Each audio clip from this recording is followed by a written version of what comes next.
ಜೈ ಶ್ರೀರಾಮ್. ವೀಕ್ಷಕರಿಗೆಲ್ಲ ಸ್ವಾಗತ. 2026 ಮಾರ್ಚ್ ತಿಂಗಳಿನ ದ್ವಾದಶ ರಾಶಿಯವರ ಫಲಾಫಲಗಳು. ಮುಖ್ಯವಾಗಿ ಈ ಮಾರ್ಚ್ ತಿಂಗಳಿನಲ್ಲಿ ಗ್ರಹ ಸಂಚಾರದ ಬಗ್ಗೆ ಗಮನ ಕೊಡೋಣ. ಶನಿ ಮೀನ ರಾಶಿಯಲ್ಲಿ ಸಂಚಾರ, ಗುರು ವಕ್ರಿಯಾಗಿ ಮಿಥುನ ರಾಶಿಯಲ್ಲಿ ಸಂಚಾರವನ್ನು ಮಾಡ್ತಾ ಇದ್ದಾರೆ. ಆದ್ರೆ ಇದೇ ಮಾರ್ಚ್ 11ನೇ ತಾರೀಕು ಗುರು ಗ್ರಹ ವಕ್ರತ್ಯಾಗವನ್ನು ಮಾಡ್ತಾ ಇದ್ದಾರೆ.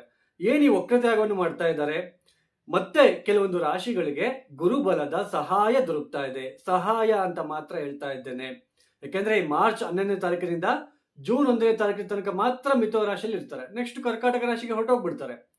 ಈಗ ಸದ್ಯದ ಪರಿಸ್ಥಿತಿಯಲ್ಲಿ ಏನು ಕೆಲವೊಂದು ರಾಶಿಗಳಿಗೆ ಗುರುಬಲ ಇದೆ, ಜೂನ್ 1ನೇ ತಾರೀಕಿನಿಂದ ಗುರುಬಲ ಹೊರಟೋಗ್ಬಿಡುತ್ತೆ. ಮತ್ತೆ ಯಾರಿಗೆ ಗುರುಬಲ ಇರೋದಿಲ್ವೋ ಮತ್ತೆ ಅವ್ರಿಗೆ ಗುರುಬಲ ಬರುತ್ತೆ. ಅಂದ್ರೆ ಗುರುಬಲ ಅಂದ್ರೆ ಬೇಸಿಗೆಯಲ್ಲಿ ಮಳೆ ಬಂದು ಹೋದಂಗೆ ಇರುತ್ತೆ. ಬೇಸಿಗೆ ಕಾಲದಲ್ಲಿ ಮಳೆ ಬಂದ್ರೆ ಏನಾಗಿರುತ್ತೆ ನಿಮಗೆ ಗೊತ್ತಾಗಿರ್ಬೇಕು.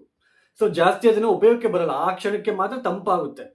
ಅಂದ್ರೆ ನಮ್ಮ ವೈಯಕ್ತಿಕ ಜಾತಕದಲ್ಲಿ ದಶಾಭಕ್ತಿಗಳು ಚೆನ್ನಾಗಿಲ್ಲ, ಜಾತಕದಲ್ಲಿ ತುಂಬಾ ದೋಷ ಇದೆ, ತುಂಬಾ ಕಾರ್ಮಿಕ್ ಇದೆ ಅಂತಂದ್ರೆ ಅದರ ಒಂದು ಫಲಿತಾಂಶಗಳು ಶಾಶ್ವತವಾಗಿರುತ್ತೆ. ಆ ಕರ್ಮ ಅನುಭವಿಸ್ಕೊಂತ ನೋವು ಪಡ್ಕೊಂತ ಹೋಗ್ಬೇಕು. ಈ ಗುರುಬಲ ಶನಿಬಲ ಬಂದಾಗ ಸ್ವಲ್ಪ ನಿಟ್ಟುಸಿರು ಬಿಡ್ತಾ ಹೋಗ್ತೀವಿ, ಏನೋ ಯಾರೋ ಒಬ್ರು ಸಹಾಯ ಮಾಡ್ತಕ್ಕಂಥದ್ದು ಈ ತರ. ಸೊ ಈ ಗುರುಬಲ ಸಹಾಯ ಮತ್ತೆ ಕೆಲವೊಂದು ರಾಶಿಗಳಿಗೆ ದೊರಕ್ತಾ ಇದೆ. ಇನ್ನು ರಾಹು ಕುಂಭರಾಶಿಯಲ್ಲಿ ಸಂಚಾರ, ಕೇತು ಸಿಂಹ ರಾಶಿಯಲ್ಲಿ ಸಂಚಾರ, ಸೂರ್ಯ ಮಾರ್ಚ್ 15ನೇ ತಾರೀಕಿನ ತನಕ ಮಾತ್ರ ಕುಂಭರಾಶಿಯಲ್ಲಿ ಸಂಚಾರ, ನಂತರ ಅವರು ಮೀನರಾಶಿಗೆ ಹೋಗಿ ಸಂಚಾರವನ್ನ ಪ್ರಾರಂಭ ಮಾಡ್ಕೊಳ್ತಾರೆ. ಇನ್ನು ಶುಕ್ರ ಈ ತಿಂಗಳಿನಲ್ಲಿ ಮೀನರಾಶಿಯಲ್ಲಿ ಸಂಚಾರವನ್ನು ಮಾಡ್ತಾ ಇದ್ದಾರೆ. ಆದ್ರೆ ಮಾರ್ಚ್ 26ನೇ ತಾರೀಕು ಮೀನರಾಶಿಯಿಂದ ಮತ್ತೆ ಮೇಷರಾಶಿಗೆ ಪ್ರವೇಶವನ್ನು ಮಾಡ್ತಾರೆ. ಇನ್ನು ಬುಧ ಈ ತಿಂಗಳಿನಲ್ಲಿ ಮಾರ್ಚ್ 1ನೇ ತಾರೀಕಿನಿಂದ ಮಾರ್ಚ್ 21ನೇ ತಾರೀಕಿನ ತನಕ ವಕ್ರಗತಿಯಲ್ಲಿ ವಕ್ರಿಯಾಗಿ ಕುಂಭರಾಶಿಯಲ್ಲಿ ಸಂಚಾರವನ್ನು ಮಾಡ್ತಾ ಇದ್ದಾರೆ. 21ನೇ ತಾರೀಕು ವಕ್ರತ್ಯಾಗವನ್ನು ಮಾಡಿ ಮತ್ತೆ ಕುಂಭರಾಶಿಯಲ್ಲಿ ಸಂಚಾರವನ್ನ ಪುನರಾರಂಭ ಮಾಡ್ಕೊಳ್ತಾರೆ. ಇನ್ನು ಕುಜ ಈ ತಿಂಗಳು ಪೂರ್ತಿ ಕೂಡ ಕುಂಭರಾಶಿಯಲ್ಲೇ ಸಂಚಾರವನ್ನ ಮಾಡ್ತಾ ಇರ್ತಾರೆ. ಈ ಎಲ್ಲ ಒಂದು ಗ್ರಹ ಸಂಚಾರ ರೀತ್ಯ 12 ರಾಶಿಯವರ ಫಲಾಫಲಗಳು ಒಂದೊಂದು ರಾಶಿ ಬಗ್ಗೆ ತಿಳ್ಕೊಳ್ತಾ ಹೋಗೋಣ. ಇನ್ನು ಮುಂದಿನ ಒಂದು ರಾಶಿ ವೃಷಭ ರಾಶಿ. ಈ ವೃಷಭ ರಾಶಿಯವರಿಗೆ ಈ ತಿಂಗಳಿನಲ್ಲಿ ಶುಕ್ರ ಬಲ ಇದೆ. ಮಾರ್ಚ್ 15ನೇ ತಾರೀಕಿನ ನಂತರ ಸೂರ್ಯ ಬಲ ಕೂಡ ಬರ್ತಾ ಇದೆ, ಶನಿ ಬಲ ಇದೆ. ಮಾರ್ಚ್ 11ನೇ ತಾರೀಕಿನ ನಂತರ ಸಂಪೂರ್ಣವಾಗಿರ್ತಕ್ಕಂತಹ ಗುರುವಿನ ಅನುಗ್ರಹ ಮತ್ತೆ ಸಹಾಯನೂ ಕೂಡ ನಿಮಗೆ ದೊರಕ್ತಾ ಇದೆ. ಮುಖ್ಯವಾಗಿ ಹಣಕಾಸಿನ ವಿಚಾರದಲ್ಲಿ ಇರ್ತಕ್ಕಂತಹ ಗೊಂದಲಗಳು 2ನೇ ವಾರದಿಂದ ಸ್ವಲ್ಪ ಕಡಿಮೆ ಆಗ್ತಾ ಹೋಗುತ್ತೆ. ಹಣಕಾಸಿನ ವಿಚಾರದಲ್ಲಿ, ವ್ಯಾಪಾರದಲ್ಲಿ, ಅಭಿವೃದ್ಧಿಗೋಸ್ಕರ ಮಾಡ್ತಕ್ಕಂತಹ ಕೆಲಸ ಕಾರ್ಯಗಳಾಗಿರ್ಬಹುದು, ಒಂದು ಕುಟುಂಬದ ವಿಚಾರದಲ್ಲಿ ಆಗಿರ್ಬೋದು. ಇಷ್ಟು ದಿನ ಸ್ವಲ್ಪ ಕುಟುಂಬದಲ್ಲಿ ಏನೋ ತೊಂದರೆ ತಾಪತ್ರಗಳನ್ನ ನೀವು ನೋಡ್ತಾ ಇದ್ರೆ ಆ ವಿಚಾರದಲ್ಲೂ ಕೂಡ.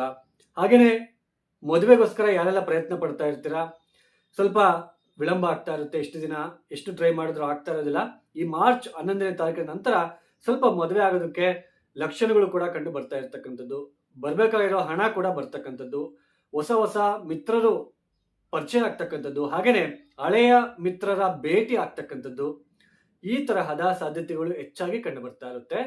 ಆದರೆ ಡೊಮ್ಯಾಸ್ಟಿಕ್ ಲೈಫ್ ಅಂದ್ರೆ ಗಂಡ ಹೆಂಡತಿಯರ ಮಧ್ಯೆ ಸ್ವಲ್ಪ ವಾದ ವಿವಾದಗಳು ನಡೀತಕ್ಕಂಥದ್ದು, ದಶಮ ಕೇಂದ್ರ ಸ್ಥಳದಲ್ಲಿ ಬುಧ ವಕ್ರಿ ಮತ್ತೆ ಕುಜನು ಕೂಡ ಸಂಚಾರ ಮಾಡ್ತಾ ಇರ್ತಕ್ಕಂಥದ್ದು.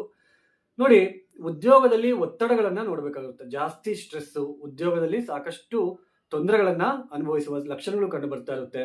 ಮನಸ್ಸಿನಲ್ಲಿ ಸಾಕಷ್ಟು ಗೊಂದಲಗಳು, ಆಲೋಚನೆಗಳು, ಕಿರಿಕಿರಿ ಅಂತ ಅನಿಸ್ತಕ್ಕಂಥದ್ದು, ಈ ತರ ಸ್ವಲ್ಪ ಸಿಚುವೇಶನ್ನು. ಹಾಗೇನೆ ಆಫೀಸಲ್ಲಿ ಸುಮ್ಮನೆ ರೇಗಾಡ್ತಕ್ಕಂಥದ್ದು, ಇತರರ ಮೇಲೆ ಕೋಪ ಮಾಡ್ಕೊಳ್ತಕ್ಕಂಥದ್ದು, ಸ್ವಲ್ಪ ಈ ತರ ಒಂದು ಸಿಚುವೇಶನ್ನು. ನಿಮ್ಮ ಮೇಲಾಧಿಕಾರಿಗಳ ಕೆಂಗಣ್ಣಿಗೆ ಒಳಗಾಗ್ತಕ್ಕಂತಹ ಸಾಧ್ಯತೆ ಇರುತ್ತೆ.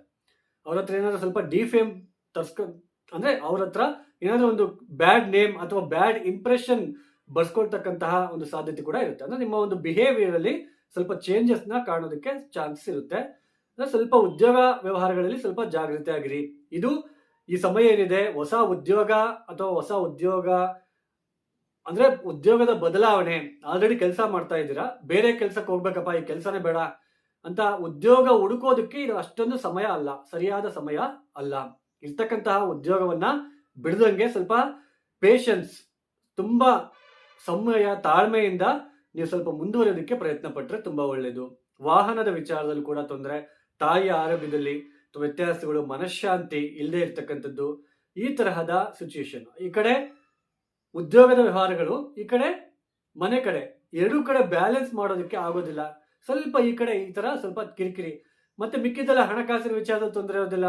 ಬರ್ತಕ್ಕಂಥ ಹಣ ಬರ್ತಕ್ಕಂಥದ್ದು, ನಿಮ್ಮ ಕೈ ಸೇರ್ತಕ್ಕಂಥದ್ದು, ಮಿತ್ರರನ್ನ ಭೇಟಿ ಮಾಡ್ತೀರಾ, ಹಳೆ ಮಿತ್ರರು, ಈ ತರ ಎಲ್ಲನೂ ಚೆನ್ನಾಗಿರುತ್ತೆ, ತೊಂದರೆ ಅಂತ ಇರೋದಿಲ್ಲ. ಆದ್ರೆ ಈ ಉದ್ಯೋಗ ಮತ್ತು ಡೊಮ್ಯಾಸ್ಟಿಕ್ ಲೈಫ್ ಅಲ್ಲಿ ಸ್ವಲ್ಪ ತೊಂದರೆ ತಾಪತ್ರೆಗಳನ್ನ ನೋಡುವ ಲಕ್ಷಣಗಳು ಕಂಡು ಬರ್ತಾ ಇರುತ್ತೆ. ಈ ವೃಷಭ ರಾಶಿಯವರು ತಪ್ಪದೆ ವಿಷ್ಣು ಸಹಸ್ರನಾಮವನ್ನು ಕೇಳೋದಕ್ಕೆ ಪ್ರಯತ್ನ ಮಾಡಿ. ಹಾಗೇನೆ ಮುಖ್ಯವಾಗಿ ಸುಬ್ರಹ್ಮಣ್ಯ ದರ್ಶನ, ಸುಬ್ರಹ್ಮಣ್ಯನಿಗೆ ಕೆಂಪು ಹೂಗಳಿಂದ ಪೂಜೆ ಮಾಡ್ಕೊಳ್ಳೋದು ಪ್ರಾಕ್ಟೀಸ್ ಮಾಡ್ಕೊಳ್ಳಿ. ಸುಬ್ರಹ್ಮಣ್ಯ ಕರಾವಳಂಬ ಸ್ತೋತ್ರ ಪಾರಾಯಣ ಮಾಡ್ಕೊಳ್ತಕ್ಕಂಥದ್ದು, ಹಾಗೇನೆ ಸಾಧ್ಯ ಆದ್ರೆ ಸ್ಕಂದ ಹೋಮವನ್ನು ಮಾಡಿಸ್ಕೊಳ್ತಕ್ಕಂಥದ್ದು ತುಂಬಾ ಉತ್ತಮ. ಯಾರೆಲ್ಲ ಈ ವಿಡಿಯೋನ ನೋಡ್ತಾ ಇದ್ದೀರಾ, ಲೈಕ್ ಮಾಡಿ, ಶೇರ್ ಮಾಡಿ, ಸಬ್ಸ್ಕ್ರೈಬ್ ಮಾಡ್ಕೊಳ್ಳಿ. ಇನ್ನು ಈ ವಿಡಿಯೋನ ಮುಕ್ತಾಯ ಮಾಡ್ತಾ ಇದ್ದೇನೆ. ಸರ್ವೇ ಜನ ಸುಖಿನೋ ಭವಂತು. ಧನ್ಯವಾದಗಳು. ಜೈ ಶ್ರೀರಾಮ್.